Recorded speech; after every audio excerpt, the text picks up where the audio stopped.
শিক্ষক মানেই একজন পথপ্রদর্শক, কিন্তু সেই শিক্ষকের বিরুদ্ধেই যদি উঠে প্রশ্ন ফাঁস, নাম্বার বাণিজ্য আর ভয়ভীতির অভিযোগ, তাহলে অভিভাবকদের উদ্বিগ্ন হওয়াটাই স্বাভাবিক। চাঁপাইনবাবগঞ্জের ভোলাহাট উপজেলার ৩ নং তেলিপাড়া সরকারি প্রাথমিক বিদ্যালয়কে ঘিরে তৈরি হয়েছে তীব্র চাঞ্চল্য। বিদ্যালয়ের শিক্ষক সেলিমের বিরুদ্ধে উঠেছে একাধিক গুরুতর অভিযোগ। একজন শিক্ষার্থী আমি ক্লাসে অঙ্ক করে নিয়ে যাওয়ার পরে সেই অঙ্ক সঠিক হওয়ার পরেও তিনি আমার অঙ্ক ভুল বলে দাবি করে।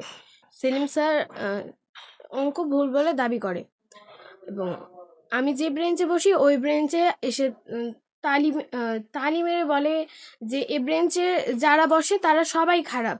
এবং যদি এই কথাগুলো আমি বাসায় এসে মা বাবাকে বলি, তখন ক্লাসে আবার সবাইকে গালিগালাজ করে, আমাকে বিশেষ করে আমাকে গালিগালাজ করে।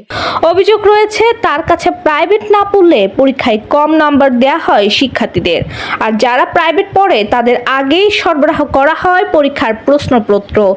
প্রথম প্রান্তিক মূল্যায়নের প্রাথমিক বিজ্ঞান বিষয় পরীক্ষা ছিল।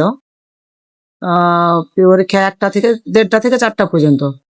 আমার শিক্ষক ছিল ডিউটিতে, প্রতিটা রুমে দুজন একজন করে শিক্ষক থাকে। কাইফুল ইসলাম ছিল যে রুমে, ওই রুমে আমার এক শিক্ষার্থী খাতা দেখে লিখছিল। তো কাইফুল যে ধরে, তুমি খাতা দেখে লিখছো কেন, খাতায় কি আছে? তো বলছে ওই ছেলে কথা বলে না, পাশের জন বলে স্যার এভাবে দেখে দেখে লিখছে, দেখেন স্যার প্রশ্ন লিখছে। খাতাটা ও নিয়ে আমার কাছে নিয়ে আসলো যে ম্যাডাম দেখেন এরকম ছেলে দেখে লিখছে, ওইগুলো পুরোপুরি মিলে যাচ্ছে কোশ্চেনের সাথে। আমি খাতাটা নিয়ে ক্লাসে গেলাম, দেখলাম, ও ছেলেকে জিজ্ঞেস করলাম, দেখছি হ্যাঁ পুরোপুরি মিলে যাচ্ছে। তা আমি বললাম তুমি এই প্রশ্ন কোথায় পেলা? কথা বলে না। 2-3 বার বলার পরে তখন বললো যে প্রাইভেটে দিয়েছিল। তাহলে প্রাইভেটে তুমি কখন পড়তে যাও? বলছি সকালেও পড়ি বিকালেও পড়ি। ওই সন্ধ্যার প্রাইভেটে যা আমরা যাই, সন্ধ্যার প্রাইভেটে আমাদেরকে এই কোশ্চেনগুলো দেয়। এতেই শেষ নয়, যেসব ছাত্রছাত্রী প্রাইভেট পড়তে রাজি হয় না তাদের ভয়ভীতি ও মানসিক চাপ দেওয়া হয় বলেও অভিযোগ করেছেন এক ছাত্রীর অভিভাবক। অভিযোগ পেয়েছি সেলিম মাস্টার খুব খারাপ লোক এবং ছাত্রদের প্রতি অত্যাচার করে। ওনার কাছে যারা প্রাইভেট পড়ে না তাদের তাদের তাদের তাদেরও আপনার তাদের সাথে টর্চার করে এবং খারাপ ব্যবহার করে। এরকম আমার কাছে কমপ্লেন আসছিল এর আগে, ঠিক আছে, এবং হুমকি দেয় এবং প্রশ্নপত্র ফাঁস করে, এরকম অভিযোগ আছে আর কি। ঘটনাটি এলাকায় ব্যাপক আলোচনা সমালোচনার জন্ম দিয়েছে। অভিভাবকদের প্রশ্ন, যেখানে বিদ্যালয় হওয়া উচিত জ্ঞান আর ন্যায়ের জায়গা, সেখানে কেন তৈরি হবে বৈষম্য আর আতঙ্কের পরিবেশ?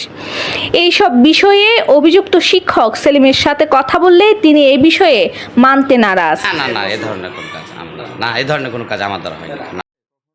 এদিকে স্থানীয় সচেতন মহল দ্রুত তদন্তের মাধ্যমে প্রকৃত সত্য উদ্ঘাটন এবং প্রয়োজনীয় ব্যবস্থা গ্রহণের দাবি জানিয়েছে। এই বিষয়ে আমি তার সাথে কথা বলেছি এবং ফার্দার যেন এই ধরনের ঘটনা না ঘটে এই জন্য আমি সাবধান করে তাকে দিয়েছি। আর আনুষ্ঠানিকভাবে কিন্তু আমি এই অভিযোগগুলোর মধ্যে কারো কাছ থেকে কোনো লিখিত অভিযোগ পাইনি। আমি যা পেয়েছি সব শুধু আপনাদের কাছে শুনলাম এবং আর এমনিতে বাইরে হয়তো শুনেছি 2-1টা গল্পের মাধ্যমে, কিন্তু আমি আনুষ্ঠানিকভাবে কোনো অভিযোগ পাইনি। যদি আনুষ্ঠানিকভাবে লিখিত কোনো অভিযোগ পাই আমি অবশ্যই তদন্তপূর্বক দোষী সাব্যস্ত হলে ব্যবস্থা নেব। আপনাদের প্রশ্নটা আগে করেন তারপর বলি। আমরা লিখিত অভিযোগ পাইনি। আমরা লিখিত অভিযোগ পেলে তার আমাদের যথাযথ কর্তৃপক্ষ যারা আছে তাদের মাধ্যমে তার বিষয়ে তদন্ত সাপেক্ষ ব্যবস্থা নেওয়ার জন্য লিখিয়ে পাঠাবো। এর পাশাপাশি আমার এখানে যে প্রাথমিক শিক্ষা অফিসার আছেন তাকে বলবো নিয়মিত স্কুলগুলো পরিদর্শন করতে এবং এখানে কোনো অনিয়ম হলে সে বিষয়ে আমাদেরকে প্রতিবেদন দিতে। এর বাইরেও আমি নিজেও মাঝে মাঝে কিছু স্কুল পরিদর্শন করে সেখানে যদি শিক্ষার্থীদের সাথে কোনো ধরনের ক্লাসে বা অন্য কোনো কার্যক্রমে কোনো ধরনের অনিয়ম পরিগণিত তাদের বিরুদ্ধে আমরা আইনানুগ ব্যবস্থা গ্রহণ করব। আমার মেয়ে ওই স্কুলে ভর্তি হয়েছে ক্লাস 4-এ ভর্তি হওয়ার পর থেকেই বিভিন্নভাবে সেলিম স্যার হচ্ছে নির্যাতন করছে, যেটা হচ্ছে ওনার কাছে প্রাইভেট না দেওয়ার কারণে উনি হচ্ছে ক্লাসে গিয়ে চ্যালেঞ্জ ছুড়ে দেয় যে ক্লাস 5-এর পরে 6-এর পরে যেভাবেই হোক ওনার কাছেই পড়তে যেতে হবে। ওনার কাছে না পড়ার কারণে আমার মেয়ে অঙ্ক ক্লাস নিত, অঙ্ক সঠিক নিয়মে করার পরেও বলা হতো যে এ অঙ্ক ভুল। মমি ভট্টাচার্য, প্রবাসী নিউজ টিভি, চট্টগ্রাম। দেশ বিদেশের নিত্য নতুন খবরাখবর পেতে প্রবাসী নিউজ টিভির সাথেই থাকুন।